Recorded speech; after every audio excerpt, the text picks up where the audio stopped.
ይሄ የፋክላንድ ደሴት ይባላል። ከዛሬ 44 ዓመት በፊት በ1982 በአርጀንቲና ጦር በኃይል ተይዞ የነበረ ሲሆን ደሴቲቱን እንደ ግዛቷ የምታስተዳድረው ብሪታንያ መልሳ በወሰደችው ወታደራዊ እርምጃ ደሴቲቱን ከአርጀንቲና መልሳ በኃይል ነጥቃታለች። ለመሆኑ እነዚህ ሁለት ሀገራት ለምን በዚህ ደሴት ዙሪያ በተደጋጋሚ ይጋጫሉ? ታሪኩን ከመረዳታችን በፊት ግን ይህን ቪዲዮ ላይክ እና ሼር ማድረጋችሁን እንዳትረሱ።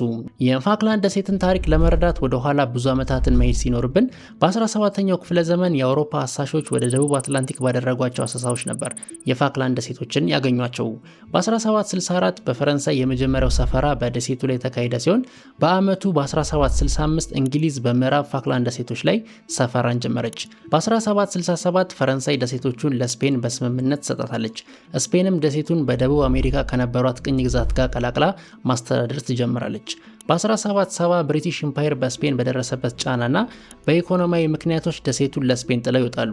ስፔንም ደሴቱን እስከ 1811 ድረስ በቅኝ ግዛትነቷ ያቆየችው ሲሆን በ1816 አርጀንቲና ከስፔን ቅኝ ግዛት ነጻ ስትወጣ በ1820 አርጀንቲና ደሴቱን አብራ ከቅኝ ገዥዋ ስፔን መውረሷን በይፋ ታውጃለች። ይህ ከሆነ ከ13 ዓመታት በኋላ በ1833 ብሪታንያ በድጋሚ ባህር ኃይሏን ወደ ደሴቱ በማሰማራት ከአርጀንቲና በመውሰድ ደሴቱን የብሪቲሽ ኢምፓየር አካል ታደርገዋለች። ከ1833 ጀምሮ ደሴቱ በብሪታንያ ስር የቆየ ሲሆን ደሴቱ ካለው ስትራቴጂክ ከሆነ አቀማመጡ የተነሳ ብሪታንያ ለማንም የመመለስ ፍላጎት የላትም። ከዛን ጊዜ አንስቶ በአርጀንቲናና በብሪታንያ መሃል የይገባኛል ጥያቄ በደሴቱ ላይ የቀጠለ ሲሆን ከግዛቷ 500 ኪሎ ሜትር ላይ የሚርቀው ደሴት እንዲመለስላት አርጀንቲና በተደጋጋሚ ዲፕሎማሲያዊ ጥረት ብታደርግም ምላሽ ሳታገኝ ቀረች። በአፕሪል 1982 የአርጀንቲና ወታደራዊ መንግስት ድንገተኛ በሆነ ጥቃት ደሴቱን ከሚጠብቁት ከአንድ ሻለቃ ከሚሆኑ የብሪታንያ ጦር ላይ ደሴቱን በኃይል ይነጥቃል።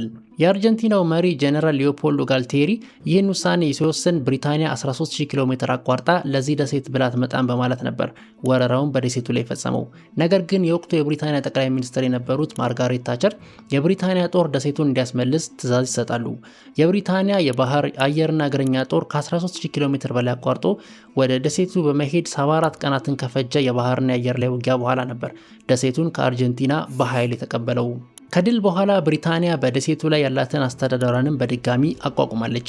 አርጀንቲና በዚህ ጦርነት ከባድ ኪሳራና ሽንፈት የደረሰባት ሲሆን አርጀንቲናውያኑ ጦርነቱ ያልተጠናቀቀው ጦርነት ሲሉት ደሴቱንም ላስ ማልቪናስ ብለው ነው የሚጠሩት። በፈረንጆቹ በ2013 በፋክላንድ ደሴት ነዋሪዎች ሪፈረንደም ያደረጉ ሲሆን 99.8 የሚሆኑት ነዋሪዎች ከብሪታንያ ጋር መቀጠልን እንደሚፈልጉ መርጧል። አርጀንቲና ነዋሪዎቹን መጤዎች እንጂ ነባር ህዝቦች አይደሉም ብላ ውጤቱን የማትቀበለው ሲሆን ከዛን ጊዜ አንስቶ እስካሁኗ ሰዓት ድረስ የደሴቲቱ ባለቤትነት እሷ መሆኗን በተለያዩ መንገዶች ለዓለም ለማሳወቅ ትሞክራለች፣ በተለይ ደግሞ በእግር ኳስ። ለዛም ነው የእንግሊዝና የአርጀንቲና እግር ኳስ ግጥሚያ ተራ የእግር ኳስ ግጥሚያ ብቻ ሳይሆን ከ150 ዓመት በላይ የሚረዝም የመጠላላት ስሜት አብሮት ያለው። እናንተስ ስለ ደሴቱ ምን ታስባላችሁ? ሐሳባችሁን ኮሜንት ላይ ጻፉልኝ።